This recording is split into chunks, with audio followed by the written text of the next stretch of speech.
دیکھیے عمومی طور پر چونکہ سود کو حرام قرار دیا گیا اور سود کا لین دین کرنا، اس کو لکھنے والا، اس سے وابستہ ہر شخص جو ہے اس کو ڈسکریج کیا گیا، دین اسلام میں ناپسند کیا گیا. اسی سے جب بینکنگ کا پراپر سسٹم شروع ہوا اور ظاہر ہے کہ وہ ایک اس میں بہت بڑا سودی نظام پورا سسٹم انوالو ہے، تو وہیں سے یہ نتیجہ نکال لیا گیا کہ بینک میں جاب کرنے والا بھی خدا نخواستہ وہ اس کی روزی بھی حلال نہیں ہے. اب ہم یہ دیکھ رہے ہیں، اس پہ بہت اجتہاد ہو رہا ہے، بہت ڈیٹیل میں بات چیت بھی ہو رہی ہے کہ پورا سسٹم ہی ہمارا جو ہے پوری دنیا میں اس وقت بینکس کے بغیر تو کہیں کوئی کام ہو ہی نہیں سکتا. اب وہاں پر ہر شخص اپنی اپنی رسپانسبلٹیز ادا کر رہے ہیں، جتنے بھی لوگ ہیں اپنے جاب ادا کر رہے ہیں، اپنی کوالیفیکیشن کی وجہ سے، اپنے کام کی وجہ سے ان کو ملازمت ملتی ہے، وہ کام کرتے ہیں. تو یوں دیکھا جائے تو ڈائریکٹ براہ راست تو وہ سود نہیں لے رہے.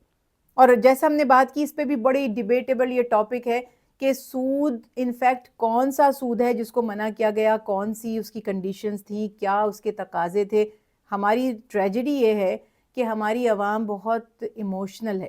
بغیر سوچے سمجھے، یعنی کچھ ایسے ہیں جن کو حلال حرام کی اور گناہ ثواب کی پرواہ ہی نہیں ہے، اور ایک طبقہ ایسا ہے کہ وہ انہیں بڑا آسان لگتا ہے یہ کہہ دینا کہ یہ بھی حرام ہے، یہ بھی حرام ہے. اور میں نے یہ پریکٹیکلی دیکھا ہے کہ یہ آسان ہے. اگر میں آپ سے کوئی بھی چیز بیٹھے بٹھائے کہہ دوں حرام ہے تو کوئی مجھ سے ناراض نہیں ہوگا، کوئی مجھے کفر کا فتویٰ نہیں دے گا. اس کے برعکس اگر کہیں آپ نے کوئی بات سن رکھی ہے کہ فلاں چیز جائز نہیں تھی، فلاں چیز حرام تھی، اور میں کہوں کہ جائز ہے، تو لاکھوں فتوے میرے لیے آ جائیں گے کہ پتہ نہیں بھائی یہ کس کے لیے کام کر رہے ہیں، ان کا ایجنڈا کیا ہے، یہ مسلمان بھی ہیں کہ نہیں ہیں. تو غور کریں، سوچیں، سمجھیں.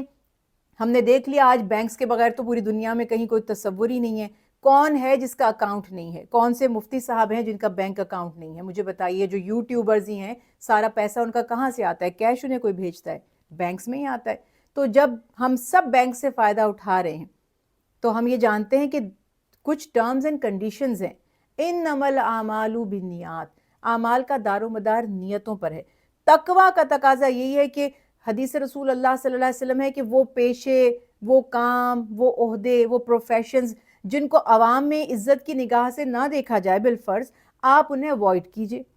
لیکن اگر بات آ جاتی ہے حلال یا حرام کی، تو یہاں میں ضرور یہ عرض کروں گی کہ جو شخص اپنی کوالیفیکیشن کی وجہ سے ملازمت کرتا ہے اور اس کی اس ورک ایفیشنسی کے عوض اس کو اماؤنٹ دیا جاتا ہے، بینکس اس کو پے کرتے ہیں، تو اس بیچارے کا تو اس میں کوئی قصور نہیں ہے کہ یہ بینک کی نظام سسٹم کیسا چل رہا ہے. وہ تو استحصال نہیں کر رہا، وہ تو اپنی ملازمت ہی کر رہا ہے. ہاں، اگر آپ بہت ڈیٹیل میں جاتے ہیں، سم ٹائمز کئی آپ کو ایسے ایکسپیرینس ہو جاتے ہیں، تب آپ کہتے ہیں کہ واقعی بڑا ظلم کرتے ہیں بینک، بہت ہی خطرناک. اسپیشلی کریڈٹ کارڈ کے معاملات میں جب آپ دیکھتے ہیں تو سم ٹائمز آپ کو کہنا پڑتا ہے کہ یہ تو بہت ہی بڑا ظلم ہے، استحصال ہے. لیکن اوور آل اگر آپ دیکھیں تو جس شخص نے روزی حرام کرنی ہے وہ قرآن پڑھا کے بھی کر سکتا ہے، غلط بیانات کر کے بھی، منافقت کر کے بھی، دھوکہ دے کر بھی، اللہ اور اس کے حبیب کے احکامات کو مینیپولیٹ کر کے بھی،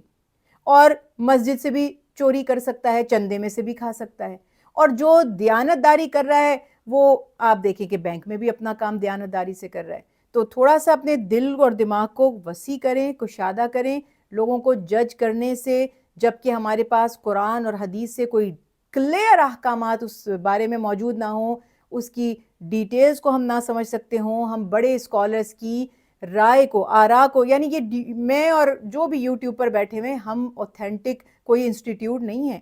یوٹیوب پہ تو کوئی بھی بات کر سکتا ہے، لیکن جنہوں نے اپنی پوری زندگی دین کی خدمت میں وقف کر دی، انہوں نے کیا نچوڑ نکالا، انہوں نے بینکنگ کو کیسا سمجھا، انہوں نے سودی نظام کے بارے میں کیا کہا، اس کے اوپر فوکس کرتے ہوئے کسی بھی بینک کے ملازم کو آپ کرٹیسائز مت کریں اور یہ مت کہیں کہ جی تمہاری جاب اچھی نہیں ہے.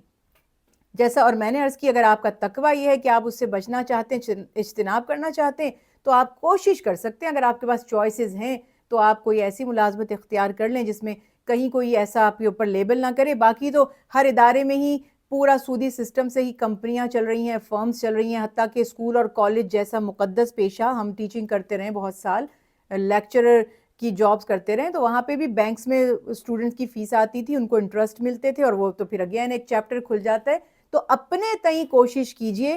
کسی کا استحصال نہ کریں، کسی پر ظلم نہ کریں، جان بوجھ کے غلط اور حرام کاریوں کے قریب مت جائیں، اور باقی جو سسٹم میں آپ سٹک ہو گئے ہیں اور پھنس گئے ہیں جبکہ اس میں آپ کی اپنی مرضی اور خواہش ہے، آپ کا اپنا اختیار نہیں ہے، تو پھر اللہ تعالیٰ کی رحمت سے امید رکھیں اور بلا وجہ بال کی کھال نہ نکالیں۔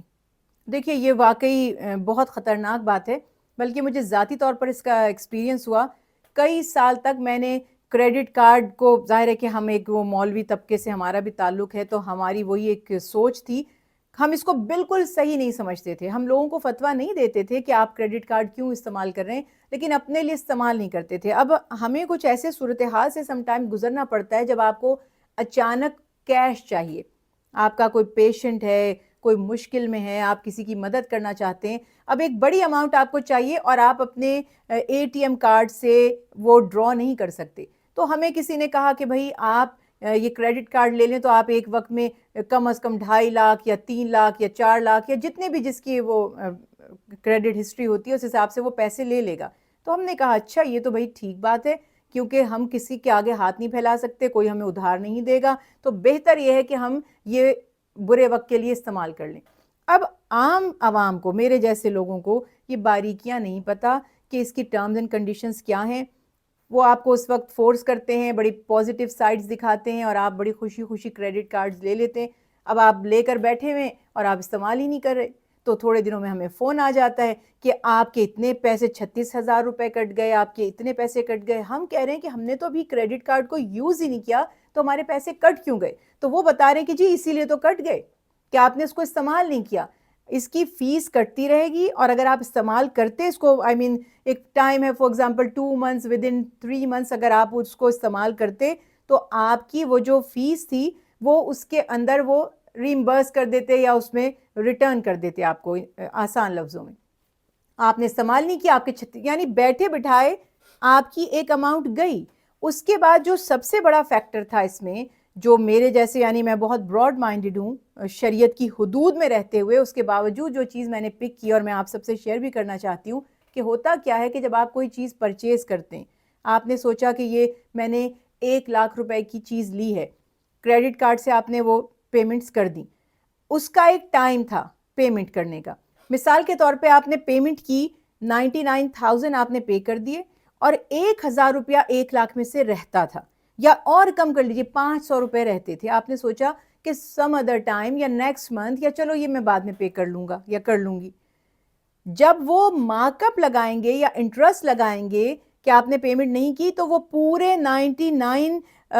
اس کو وہ نہیں مائنس کریں گے جو آپ نے پے کیا تھا، وہ پورے 1 لاکھ کی جو فیس بنتی تھی انٹرسٹ لگانے کی وہ لگے گا، which was shocking for me۔ اسی وقت میں نے ان سے ریکویسٹ کی، خدا کے لیے مجھے کریڈٹ کارڈ استعمال نہیں کرنا، آپ کا اپنا ایک لائف سٹائل ہوتا ہے، آپ کے پاس اتنا وقت نہیں ہے، آپ کے ذہن میں نہیں رہا کہ آپ نے فیس پے کرنی ہے، ہم مطمئن ہیں کہ ہم نے اتنا بڑا اماؤنٹ تو دے دیا ہے، ہمارا بس 1,000 روپیہ ہی تو رہتا ہے، اور انہوں نے اس 1,000 روپے پہ جو انٹرسٹ لگایا وہ 1 لاکھ پہ جو لگنا تھا وہ لگایا۔ تو تب آپ کو لگتا ہے کہ واقعی اللہ اس کے حبیب نے جو تعلیمات ہمیں عطا فرمائی ہیں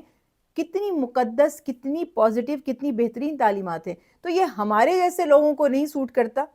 ہاں جو بزنس مین ہیں، جو اس کو ڈیل کرنا جانتے ہیں، تو اس کا طریقہ یہ ہوتا ہے کہ میں نہیں کہہ سکتی وہ قصوروار ہیں یا میں قصوروار ہوں، لٹرلی جب آپ کوئی بھی پیکج لیتے ہیں، کوئی بھی آفر ایکسیپٹ کرتے ہیں، تو آپ کو اس کی ٹرمز اینڈ کنڈیشنز کو پڑھنا چاہیے، اور ان کا بھی کام ہے کہ وہ ایکسپلین کریں۔ obviously اب یہ ان کا فائدہ ہے، وہ آپ کو اتنا ایکسپلین نہیں کریں گے، کبھی کبھی کہتے ہیں بس یہاں سائن کر دو، اور ہماری عادت کیا، ہم کچھ بھی نہیں پڑھتے، 25 پیجز آپ کے سامنے آپ سائن کرتے جاتے ہیں، بعد میں کہتے ہیں جی آپ نے تو سائن کر کے دیا ہوا ہے اس چیز پہ۔ تو کوشش یہ کریں ان چیزوں سے جتنا بچ سکتے ہیں بچیں، اور مگر جیسے میں نے عرض کی کہ بہت سی مجبوریاں ایسی ہیں کہ آپ کو استعمال بھی کرنا پڑ جاتی ہیں وہ چیزیں، تو ٹرمز اینڈ کنڈیشنز کو جانیے، اور حدیث رسول اللہ صلی اللہ علیہ وسلم ہے نا کہ مشورہ جو کر لیتا ہے وہ کبھی شرمندہ نہیں ہوتا، تو استخارہ کرنے والے اور مشورہ کرنے والے ناکام نہیں ہوتے، شرمندہ نہیں ہوتے، تو جو پہلے سے ایکسپیرینسڈ ہیں ان سے مشورہ ضرور کر لیں تاکہ وہ آپ کو اس کا استعمال بتا دیں گے، ادروائز ایک دوسرے کو بلیم کرتے رہ جائیں گے، بینک کبھی نقصان نہیں رہے گا، وہ اپنا جو خرچہ ہے، جو اپنا فائدہ ہے وہ اٹھا ہی لے گا۔